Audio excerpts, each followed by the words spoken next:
दोस्तों, जैसा कि हम जानते हैं, जब महारथी कर्ण और अर्जुन के बीच महाभारत का युद्ध हो रहा था, तो उस समय कर्ण के रथ पर कर्ण और एक साधारण सारथी मौजूद था। परंतु वहीं अर्जुन के रथ पर तीनों लोकों के स्वामी स्वयं भगवान श्री कृष्ण सारथी के रूप में विद्यमान थे और उनके रथ के ध्वजा पर महाबली हनुमान जी बैठे हुए थे, जिनके शक्तियों का सामना द्वापर युग में श्री कृष्ण के बाद केवल बलराम जी ही कर सकते थे। और इस बात का स्पष्टीकरण तब हुआ था जब बलराम जी ने एक ही मुक्के के प्रहार से द्विविध वानर का वध कर दिया था और इस कारण उन्हें अपने शक्तियों पर अहंकार हो चुका था।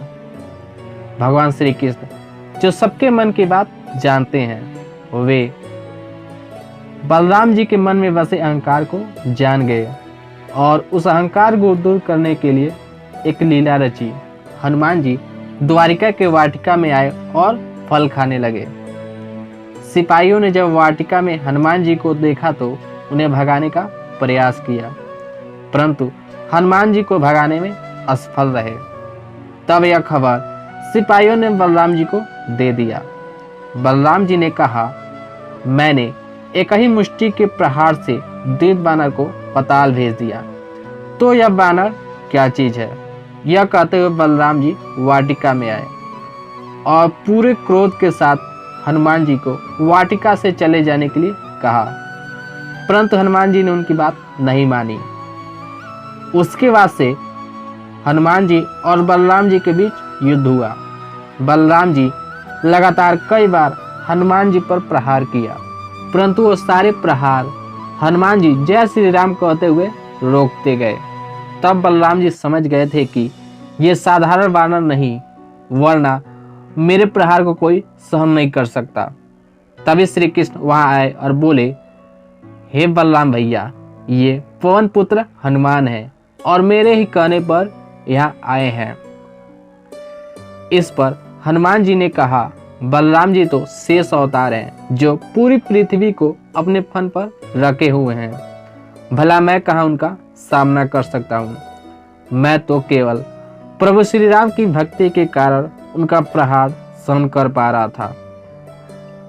दोस्तों, यह बात स्पष्ट करता है कि द्वापर युग में केवल भगवान श्री कृष्ण के बाद बलराम जी ही हनुमान जी का सामना कर सकते हैं। दोस्तों, यह वीडियो बनाने का उद्देश्य क्या है, उस पर चर्चा करते हैं। दोस्तों, जैसा कि हम जानते हैं, महारथी कर्ण हो या फिर अर्जुन, दोनों के पास दिव्यास्त्रों की कमी नहीं थी। महाभारत का सबसे भीषण युद्ध कर्ण और अर्जुन के बीच के युद्ध को माना जाता है। दोनों योद्धा एक दूसरे के ऊपर लगातार बाणों की वर्षा करते रहे। दोस्तों, जब कर्ण अर्जुन की तरफ लगातार बाणों की वर्षा कर रहे थे, तो उसमें से कुछ बाण भगवान श्री कृष्ण को लग जाते थे और इससे उनके शरीर पे जो कवच था वह कटकर जमीन पर गिर गया। यह सब अर्जुन के रथ के ध्वजा पर विद्यमान हनुमान जी देख रहे थे। इसके बाद भी कर्ण नहीं रुके और लगातार बाणों की वर्षा करते रहे। कर्ण के बाण श्री कृष्ण को घायल करने लगे। जब अनेकों बाण श्री कृष्ण को लग गए और उनके शरीर से रक्त बहने लगा तो हनुमान जी अत्यंत क्रोधित हो गए। वे रथ के ध्वजा पर ही खड़े हो गए। उनकी आंखें क्रोध से लाल हो गई, दांत कटकटाने लगे और उनकी पूंछ आकाश छूने लगी। उनके विशाल रूप को देखकर कर्ण कांपने लगे थे। उनको लग गया था कि उनकी मृत्यु आज निश्चित है। कौरवों की सेना का तो कुछ पता ही नहीं चला कि वे कब युद्ध छोड़कर भाग गए और इधर पांडव सेना भी भागने लगी। तब भगवान श्री कृष्ण रथ पर खड़े हो गए और हनुमान जी से बोले, हे कपिवर, आप शांत रहिए। अगर ऐसे ही क्रोध भरे आंखों से कर्ण को देखेंगे तो वह ऐसे ही जलकर भस्म हो जाएगा। ये त्रेता युग नहीं है कि कोई आपके क्रोध का सामना भी कर सके। दोस्तों, इस वाक्य से यह सिद्ध होता है कि त्रेता युग के योद्धा द्वापर युग के योद्धाओं से अधिक शक्तिशाली थे। उसके बाद हनुमान जी का क्रोध शांत हो गया, परंतु उनके दांतों के कटकटाने की आवाज अभी भी सुनाई दे रही थी। दोस्तों, हनुमान जी तो पांडवों की सहायता के लिए कुरुक्षेत्र में थे, परंतु जब उनको क्रोध आया तो कौरवों के साथ साथ पांडव सेना भी भाग गई। इसका अर्थ यह हुआ कि हनुमान जी के क्रोध के आगे सत्य और असत्य दोनों को पीछे हटना पड़ता है। और हम सब क्या करते हैं कि हनुमान जी के ऐसे पोस्टर फोटो को लगाते हैं जिनमें वे अत्यंत क्रोधित दिखाई देते हैं। क्या हम कलयुग के लोग उनके क्रोध को सहन कर सकते हैं? नहीं ना।